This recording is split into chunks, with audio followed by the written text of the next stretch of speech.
Hello guys, मेरा नाम बालकृष्ण श्रीवास्तव है and welcome to code with PK. So इस वीडियो में हम नेक्स्ट इंट मेथड के बारे में बात करेंगे जो जावा के स्कैनर क्लास का पार्ट है।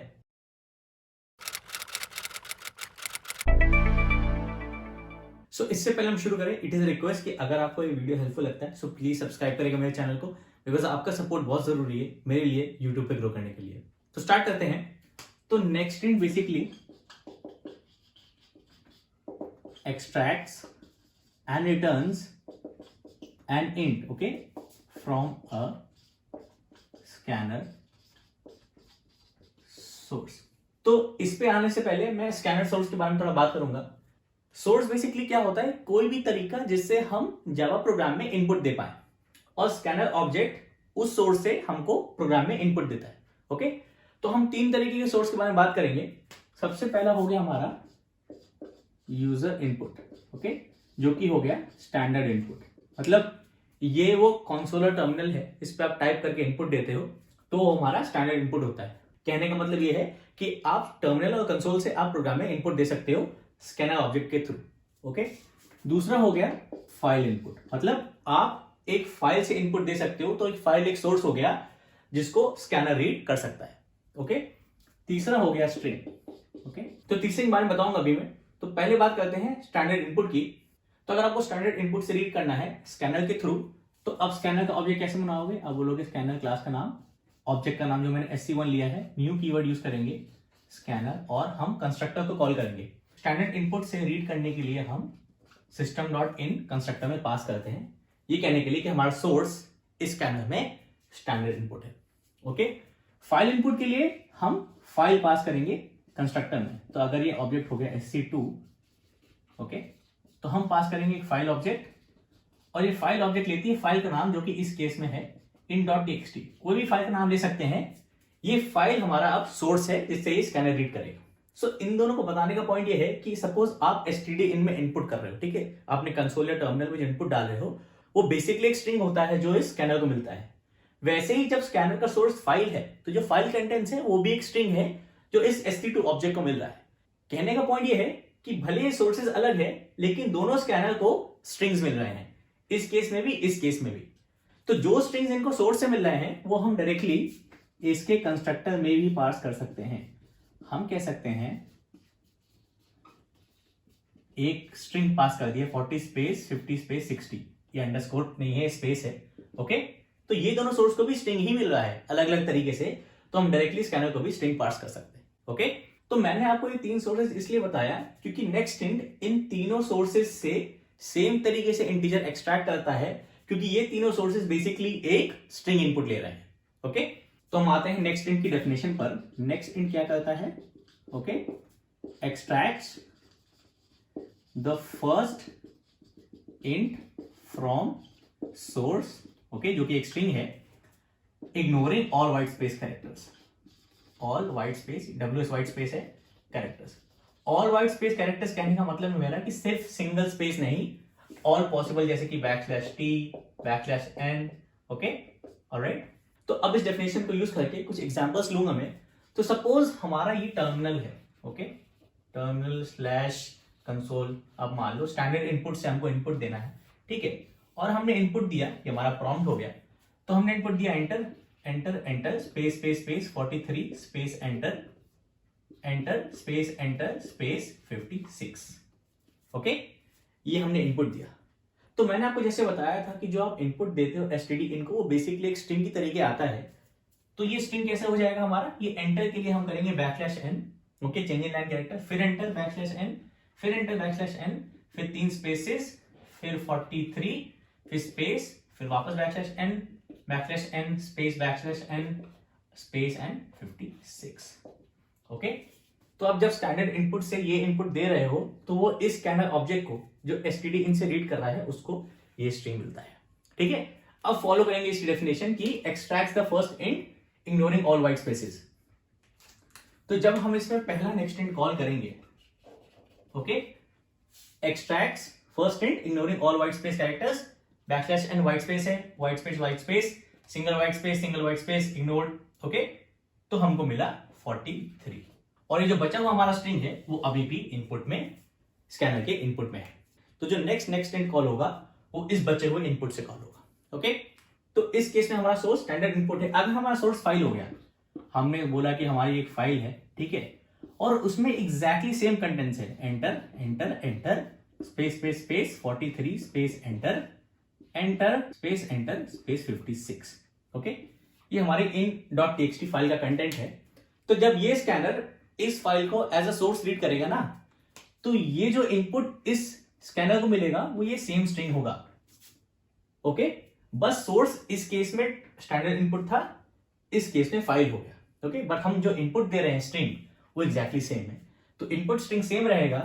तो इस केस में भी जब पहला कॉल होगा नेक्स्ट स्ट्रिंग को, ओके, तो सेम बिहेवियर फॉलो करेगा और रिटर्न करेगा 43, और ये वाला इनपुट अभी भी बचा है अगर ये सोर्स है हमारा। ठीक है, वैसे ही तीसरा सोर्स ले लेते हैं। अगर हम कहते हैं sc3 equal to new scanner, इस केस में हमारा सोर्स जो है ना डायरेक्टली एक स्ट्रिंग है, तो हम ये string as it is pass कर सकते हैं, जो कि है \n space space space 43 space \n space \n space 56। Okay, तो ये वाला थर्ड ऑब्जेक्ट, ओके, जब इसको ये स्ट्रिंग पास होगा तो अपने पहले नेक्स्ट इंट कॉल में ये भी 43 रिटर्न करेगा, और इतना पार्ट यूज हो गया है, इतना पार्ट बचा है जो कि सेम है। ओके, बताने का आपका पॉइंट ये है कि सोर्स भले डिफरेंट हो, ओके, आइडिया सेम रहता है कि नेक्स्ट इंट जो है स्पेस इग्नोर करके आपको पहला इंटीजर रिटर्न करेगा, और ये जो इनपुट है, ओके, डिफरेंट सोर्सेज में आप उसको एज अ स्ट्रिंग ट्रीट करिएगा तो इजियर हो जाएगा अंडरस्टैंड करने के लिए। ओके ओके, अब अगर हम नेक्स्ट इंट फिर से कॉल करते हैं इस इनपुट पर, ओके, तो नेक्स्ट इंट अपनी डेफिनेशन दोबारा फॉलो करेगा कि सारे व्हाइट स्पेस कैरेक्टर्स को इग्नोर करो जब तक हमको एक इंटीजर नहीं मिल जाता। तो ignored ignored ignored ignored ignored ignored और 56, तो सेकंड कॉल विल रिटर्न 56, और ये वाला भी हमारा इनपुट यूज हो गया। ओके, सिमिलरली इस केस में भी सेकंड कॉल हमको 56 देगा, इस केस में भी सेकंड कॉल हमको 56 देगा, क्योंकि स्ट्रिंग सेम है भले सोर्स डिफरेंट है। ओके, फिर से हम कॉल करते हैं नेक्स्ट इंट। ओके, तो अब क्या हो गया है, हमारे पास इनपुट बचा ही नहीं, क्योंकि हमने इतना ही इनपुट दिया, फाइल में इतना ही कंटेंट था, और इस केस में इतना ही बड़ा स्ट्रिंग था। ओके, तो जब इनपुट नहीं बचा और हम नेक्स्ट इंट कॉल कर रहे हैं, तो हमको एक्सेप्शन मिलेगा, no such element exception. Okay, क्योंकि एक्सपेक्ट कर रहे हैं हम नेक्स्ट एक इंटीजर और हमको कुछ नहीं मिल रहा है इनपुट में। ओके, तो चलिए कुछ और केसेस डिस्कस करते हैं। तो मैं टर्मिनल में अलग अलग इनपुट लूंगा और मैं बताऊंगा कि नेक्स्ट इंट कैसे बिहेव करेगा। तो सपोज करिए हमने इनपुट दिया 43 space space space space hello, तो हमारा जो स्ट्रिंग जो स्कैनर को गया, ओके, sc1 को वो हुआ 43 1 2 3 4 स्पेसेस और हेलो। ओके, तो first call of next int में सेम डेफिनेशन, हम इंटीजर को ढूंढेंगे, व्हाइट स्पेसेस मिलेंगे, इंटीजर ढूंढने से पहले इग्नोर कर देंगे। 43 के पहले कोई व्हाइट स्पेस नहीं है, 43 हमको मिला, हमने नेक्स्ट इंट में 43 रिटर्न कर दिया, और बचा हुआ हमारा जो इनपुट है अभी स्कैनर में वो ये है। Okay, next call of next int में हम same definition, white spaces ignore. Okay, लेकिन हमको इस बार हेलो मिल रहा है जो कि एक स्ट्रिंग है और इंटीजर नहीं। तो अगर हमको इंटीजर नहीं मिल रहा है जो हम एक्सपेक्ट कर रहे हैं, तो ये थ्रो करेगा इनपुट मिसमैच एक्सेप्शन। ओके, कि हम एक्सपेक्ट कर रहे थे इंटीजर, हमको मिला कुछ और। ओके, इस केस में स्ट्रिंग मिला। ओके, एक और केस ले लेते हैं। इस केस में हम ले लिया 1 स्पेस 2 स्पेस 3 स्पेस 4, तो स्ट्रिंग जो कि स्कैनर को गया वो है ये। ओके, अब इस स्ट्रिंग में से नेक्स्ट इंट एक्सट्रैक्ट करेगा integers. Okay, same idea follow करेंगे, व्हाइट स्पेस इग्नोर करेंगे जब तक कि हमको इंटीजर नहीं मिल जाता। हमने स्टार्ट किया, हमको इंटीजर मिल गया 1। ओके, पहला कॉल ऑफ नेक्स्ट इंट में बचा हुआ हमारा पार्ट हमारा अभी ये रहा। ओके, तो next call of next int में हम सेम चीज करेंगे, हमको मिला व्हाइट स्पेस इग्नोर्ड, हमको मिला 2, हमने रिटर्न कर दिया। ठीक है, बचा हुआ इनपुट रहा ये। ओके, यहां से नेक्स्ट इंट का फिर से कॉल किया, ये व्हाइट स्पेस इग्नोर हो गया, 3 को हमने रिटर्न कर दिया तो 3 आ गया। ठीक है, फिर से हमने नेक्स्ट इंट कॉल किया, ओके, ये हमारा व्हाइट स्पेस इग्नोर हो गया, 4 रिटर्न हो गया। ओके, फिर से हम कॉल करेंगे तो हमारा इनपुट खत्म हो गया, तो हमको मिलेगा no such element exception. Okay, next case में हम ले रहे हैं, हमारे पास है 43 हेलो स्पेस स्पेस 56, तो हमारा स्ट्रिंग हो गया 43 hello space space space space 56, जो कि स्कैनर हो गया। ठीक है, और ये बिहेवियर सेम होगा अदर सोर्सेज में भी। ओके, मैं बस टर्मिनल का एग्जांपल लेके बता रहा हूं, आप इसको फाइल में भी डालेंगे तब भी सेम बिहेवियर आएगा, ठीक है। तो इस केस में जब नेक्स्ट इंट कॉल होगा, ओके, तो हमको इंटीजर चाहिए, हमको मिल रहा है स्ट्रिंग, ठीक है। 43 हेलो को एक स्ट्रिंग ट्रीट करेंगे, 43 स्पेस हेलो होता तो 43 हमारा इंटीजर हो जाता, ठीक है। हमको मिला स्ट्रिंग, हमको चाहिए था इंटीजर, ओके, तो ये हो गया इनपुट मिसमैच एक्सेप्शन, ऑलराइट। तो इसलिए आपने देखा होगा जब भी आप प्रॉब्लम सॉल्विंग में आपको इनपुट मिलता है तो इंटीजर स्पेस सेपरेटेड होते हैं ताकि आप हर एक इंटीजर को अलग से एक्सट्रैक्ट कर पाओ, ओके। तो ये था नेक्स्ट इंट के बारे में। To summarize, next int extracts the first integer from source ignoring all white space characters. दूसरा, अगर सोर्स में इनपुट खत्म हो गया तो हमको नो सच एलिमेंट एक्सेप्शन मिलेगा। अगर सोर्स में हमको इंटीजर बजाय कुछ और मिल रहा है तो वो इनपुट मिसमैच एक्सेप्शन होगा। और फाइनली अगर आपने स्कैनर क्लोज कर दिया, आप स्कैनर जो सोर्स क्लोज कर दिया और फिर आप रीड कर रहे हो तो आपको इलीगल स्टेट एक्सेप्शन मिलेगा, ओके। तो आई होप ये वीडियो हेल्पफुल था। सो अब हम ये सब सिस्टम पे चला के देखेंगे और आउटपुट चेक करेंगे। तो उस पे जाने से पहले इट इज अ रिक्वेस्ट कि अगर आपको ये वीडियो हेल्पफुल लगा हो सो प्लीज लाइक करिएगा मेरी वीडियो को, सब्सक्राइब करिएगा मेरे चैनल को, और अब चलते हैं इन सबको सिस्टम पे चलाकर देखने के लिए। तो ये रहा कोड जो नेक्स्ट इंट के बारे में हमने डिस्कस किया। हमारे पास 3 स्कैनर ऑब्जेक्ट है। स्कैनर 1 जो स्टैंडर्ड इनपुट से जो इनपुट लेगा, SC2 जो कि फाइल से इनपुट लेगा, और फाइल ये रही, ओके। फाइल की कंटेंट्स वही है जो मैंने आपको सैंपल में बताया पहले सैंपल में, और SC3 है जो एक स्ट्रिंग ले रहा है, ओके। तीनों में मैं नेक्स्ट इंट कॉल करूंगा तो हमको कंसोल से इनपुट डालना होगा इस केस के लिए जब SC1 dot next int call होगा, ठीक है।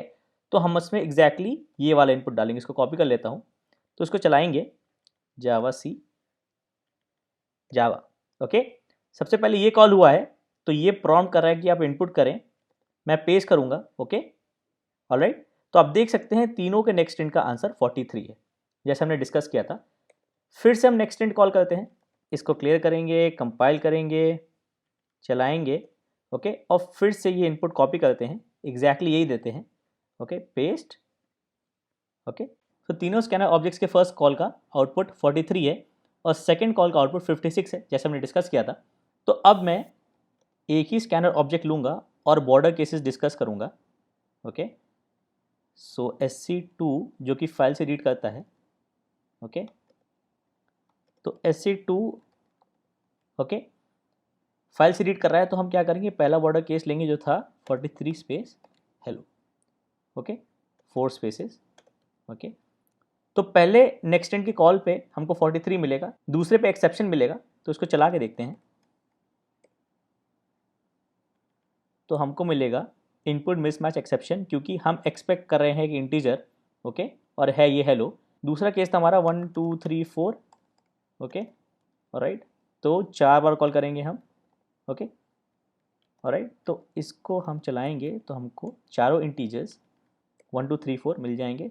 एक और बार कॉल करेंगे, ओके, तो हमको नो सच एलिमेंट एक्सेप्शन मिलेगा क्योंकि 4 इंटीजर्स रीड हो गए, ओके। उसके बाद इनपुट में कुछ नहीं बचा तो no such element exception, okay. Final case था हमारा जब 43 हेलो था, स्पेस स्पेस स्पेस स्पेस 56। तो इस केस में, ओके, हमको पहले ही रीड में, ओके, एक्सेप्शन मिलेगा यहाँ पर लाइन नंबर 21 पर क्योंकि हम एक्सपेक्ट कर रहे हैं इंट और मिल रहा है स्ट्रिंग क्योंकि ये स्ट्रिंग है, ओके, ये पूरा एक स्ट्रिंग माना जाएगा। तो पहले ही कॉल में हमको मिलेगा इनपुट मिसमैच एक्सेप्शन क्योंकि ये स्ट्रिंग है, ओके। सो ये था इस क्वेश्चन का सोल्यूशन। आई होप ये हेल्पफुल था। सो प्लीज़ लाइक करिएगा मेरी वीडियो को, सब्सक्राइब करिएगा मेरे चैनल को, और प्लीज़ कमेंट्स में लिखिएगा अगर आपको इस वीडियो में कुछ समझ में नहीं आया, अगर आप मुझसे कोई क्वेश्चन सॉल्व करवाना चाहते हैं या फिर आप मुझसे कोई कॉन्सेप्ट डिस्कस करवाना चाहते हैं। Thank you.